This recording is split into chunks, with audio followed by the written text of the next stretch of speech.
இப்ப கைவிடணும் அப்படின்னு முடிவு செஞ்சதுக்கு அப்புறம் தூங்கணும்ன்ற எண்ணமே வராது, வெறும் ஹாப்பினஸ் தான் இருக்கும். அப்ப வந்து ட்ரக் எடுத்துக்கிறாங்க. என்னத்தையோ நம்ம தொலைச்சிட்டு இருக்கிற மாதிரியே அந்த டைம் வந்தோடனே வந்துரும்.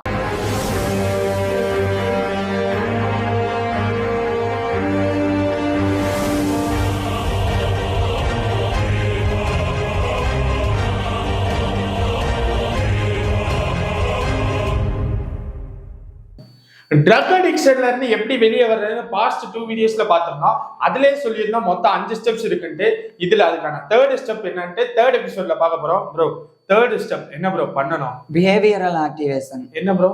அதாவது பொதுவா இந்த அடிக்ஷன்ல இருந்து வெளியே வரணும்னு நினைக்கிறவங்க அந்த பழக்கத்தை கைவிட ஆரம்பிச்ச உடனே அவங்களுக்கு ஒரு வகையான உளவியல் மற்றும் உணர்ச்சி ரீதியான வெற்றிடம் ஏற்படும். அதாவது இப்ப வந்து ஒரு குறிப்பிட்ட நேரத்துல ட்ரிங்க் பண்ணுவாங்க, இல்லைன்னா ஸ்மோக் பண்ணுவாங்கன்னு வச்சுக்கோமே. அந்த குறிப்பிட்ட நேரத்துல இப்ப அந்த பழக்கத்தை கைவிடணும்னு முயற்சி செய்யும் போது அந்த நேரம் வந்த உடனே கை நடுங்க ஆரம்பிக்கும், சிவரிங் வர ஆரம்பிச்சிடும்.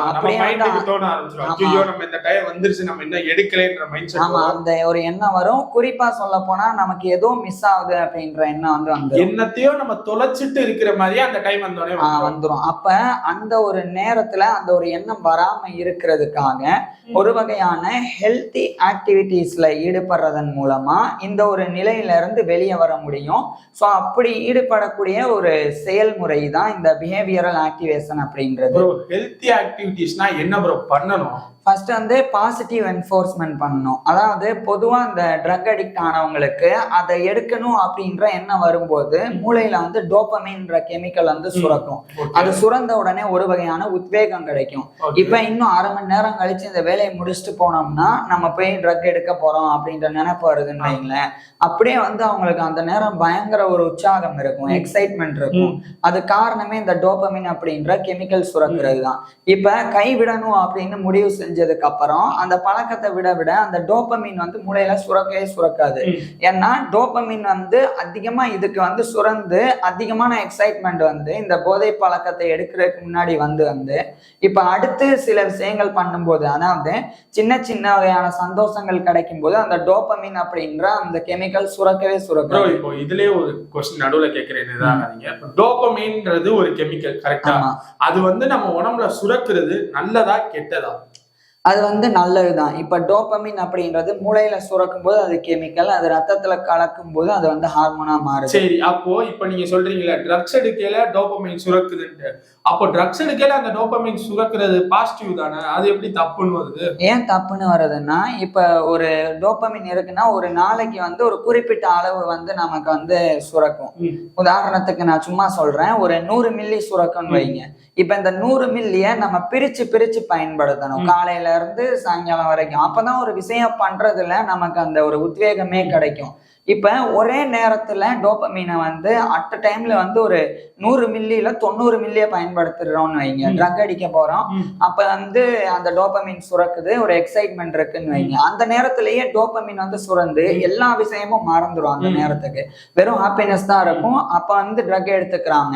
இப்ப ட்ரக் எடுத்து முடிச்ச உடனே அந்த அட் டைம்ல அது ஃபிளட் மாதிரி டோபமின் வந்து ஒரு 90 மில்லி போயிட்டனால மிச்சம் இருக்கிற 10 மில்லிய வச்சு அந்த நாள் முழுக்க வந்து அதை செலவிடுற மாதிரி. இப்ப அப்படியே நான் இன்னொன்னு சொல்றேன். இப்ப நீங்க சொல்றீங்க அது வந்து சுரக்கும் தான் சொல்றீங்க. அப்ப அந்த டயத்துல அந்த 100 மில்லியோட முடிஞ்சுன்னா அடுத்து நம்ம பண்ணலே அடுத்து அந்த ஒரு 100 மில்லி சுரக்க ஆரம்பிக்கும் தானே? கண்டிப்பா ஆவாது.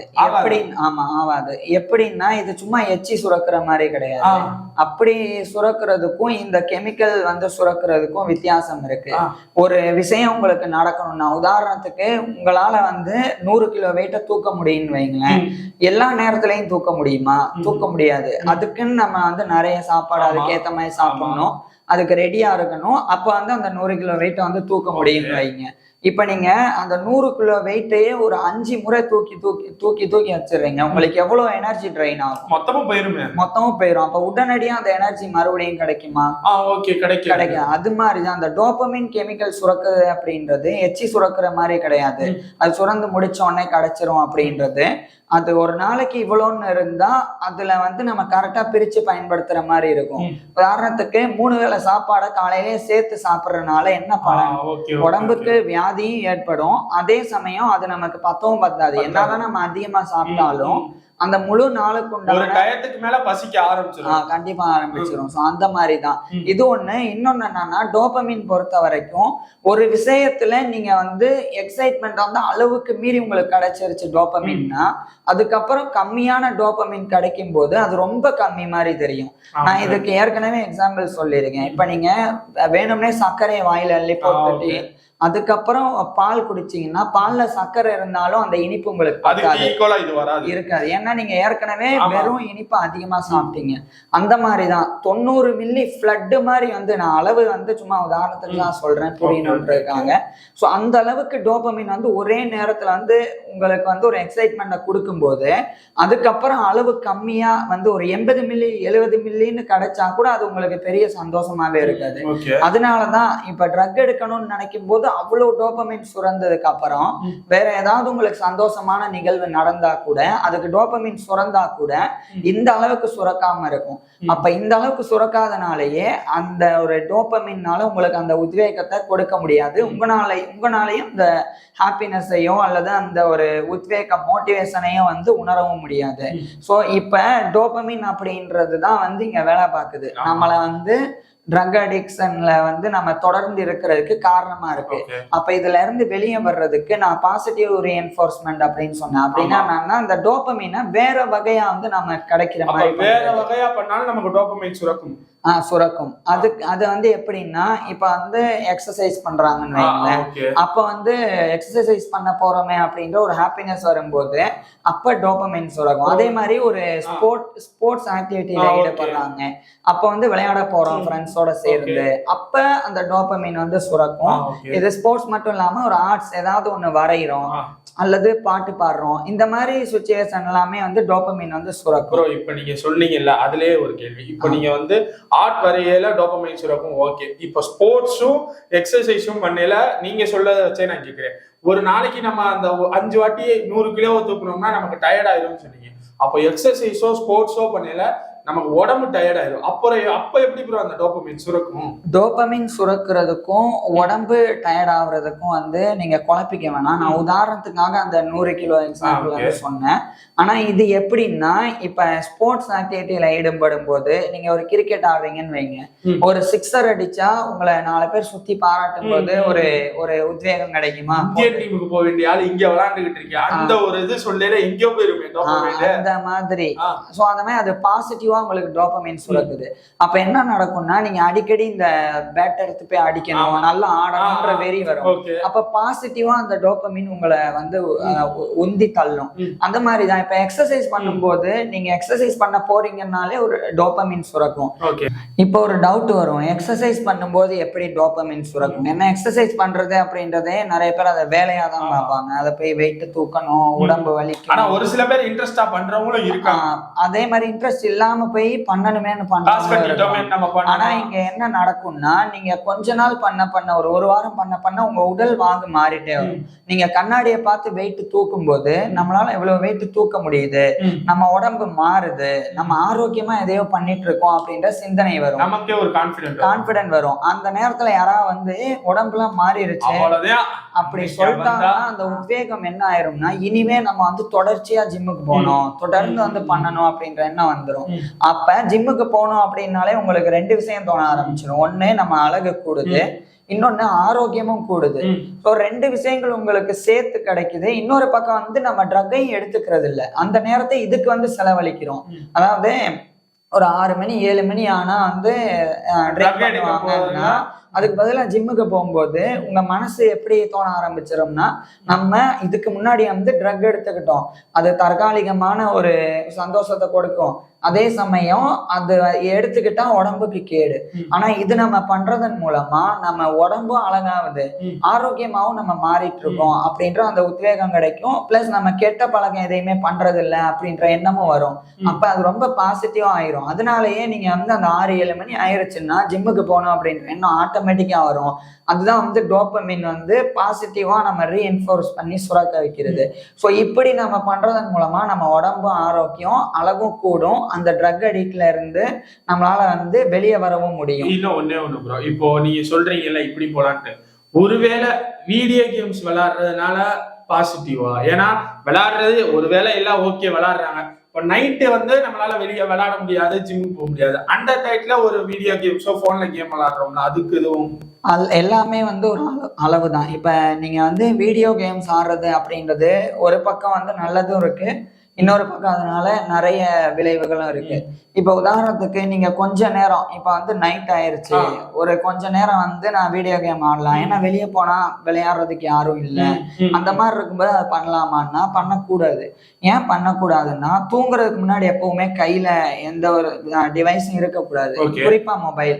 ஸோ நீங்க போனை கையில வச்சுட்டு கேம் ஆடிட்டு படுத்தீங்கன்னா மூளை அந்த கேமுக்குள்ளே இருக்கும், டீப் ஸ்லீப்புக்கு போகாது.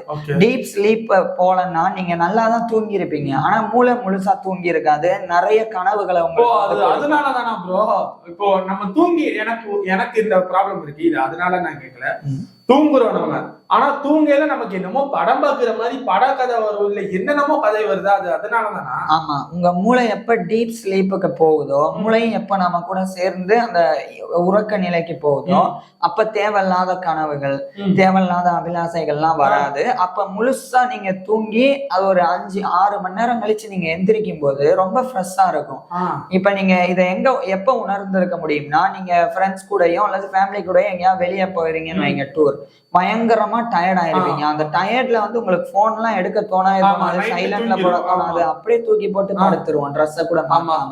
அப்ப தூங்குறதுதான் டீப் ஸ்லீப்னு அர்த்தம். ஏன்னா அப்ப நீங்க தூங்கும் போது உங்க உடல் உழைப்பு, அதே மாதிரி நீங்க எக்ஸைட்மெண்ட் ஆனது எல்லாமே சேர்த்து மூளையை வந்து அமைக்கிறோம். அப்ப மூளை என்ன செய்யும்னா முழு உறக்க நிலைக்கு போயிடும். அதனாலதான் இப்பதான் தூங்குற மாதிரி இருக்குன்னு தோணும், தூக்கத்துல எந்த கனவும் வராது, முழிப்பும் வராது, முழுசா தூங்கி எந்திரிக்கும் போது ரொம்ப ஃப்ரெஷ்ஷாவும் இருக்கும், அடுத்து தூங்கணும்ன்ற எண்ணமே வராது.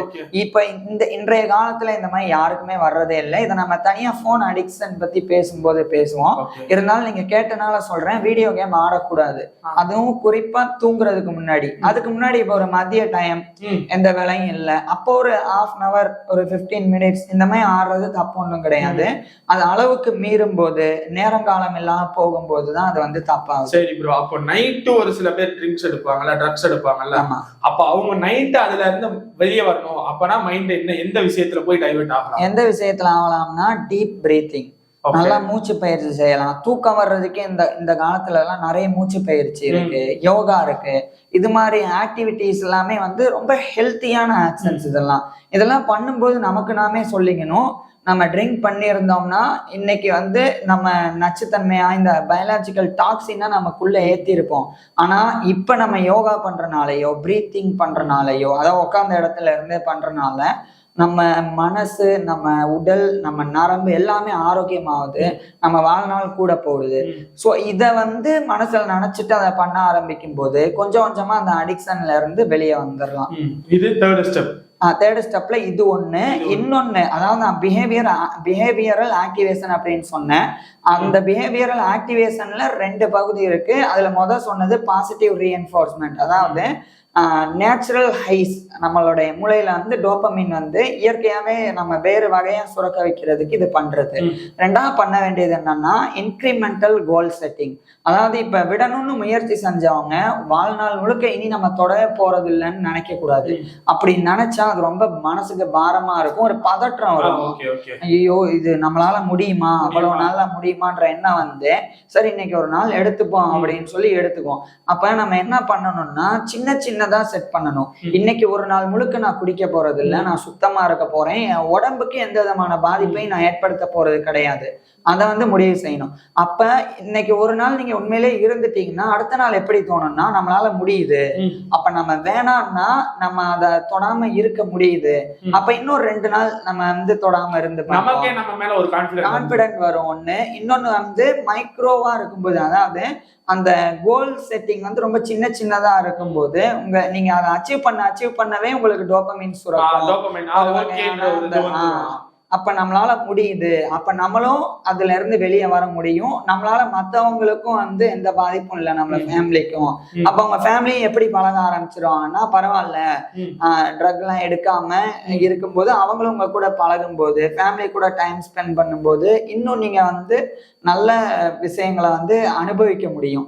அந்த அனுபவமே உங்களுக்கு நல்ல பாடத்தை கற்பிக்கும். அந்த பாடமே நீங்க ட்ரக் அடிக்ஷன்ல இருந்து வெளியே வர்றதுக்கு ஒரு முக்கிய ஒரு கருவியாகவும் அமையும். ஸோ இந்த 2 விஷயங்கள் சொன்னேன். ஒண்ணு வந்து பாசிட்டிவா ரீஎன்ஃபோர்ஸ் பண்றது, இன்னொன்னு வந்து இந்த இன்கிரிமெண்டல் கோல் செட்டிங், அதாவது சின்ன சின்னதா கோல் வச்சுட்டு அதை அச்சீவ் பண்ணிட்டே போறது. ஸோ இப்படி பண்ணிட்டே போனா 1 வாரம் 1 மாசம் அப்படின்னு அது நாள் போயிட்டே இருக்கும். கொஞ்சம் கொஞ்சமா நம்மளால முழுமையா அதுல இருந்து வெளியே வந்துட முடியும். இதுதான் வந்து பிஹேவியரல் ஆக்டிவேஷன். நம்ம இந்த ப்ராசஸ் தான் பண்ணணும். ஸோ இதை பண்றதன் மூலமா வெளியே வரலாம். இன்னும் 2 இருக்கு, அதை வந்து அடுத்த எபிசோட்ஸ்ல பார்ப்போம். ட்ரக் அடிக்ட்ல இருந்து எப்படி வெளியே வர்றதுன்னு ஃபுல் டிஸ்கஷன்ல போய்கிட்டு இருக்கோம். எபிசோட் போயிட்டு இருக்கு, பார்க்காதவங்க கண்டிப்பா பாருங்க. நீங்க உங்களுக்கு ட்ரக் அடிக்கல, நான் இருக்கிற இந்த வீடியோ பார்க்கணும்னா கேட்கக்கூடாது. உங்க ஃப்ரெண்ட்ஸோ உங்க ரிலேட்டிவ்ஸ் சர்க்கிள்ஸ்ல யாராச்சும் ட்ரக்ஸ் எடுப்பாங்க, அவங்களுக்கு இந்த வீடியோவை ஷேர் பண்ணி பார்க்க வைங்க. அடுத்த வீடியோல 4th எபிசோட வர்றோம். தேங்க்யூ.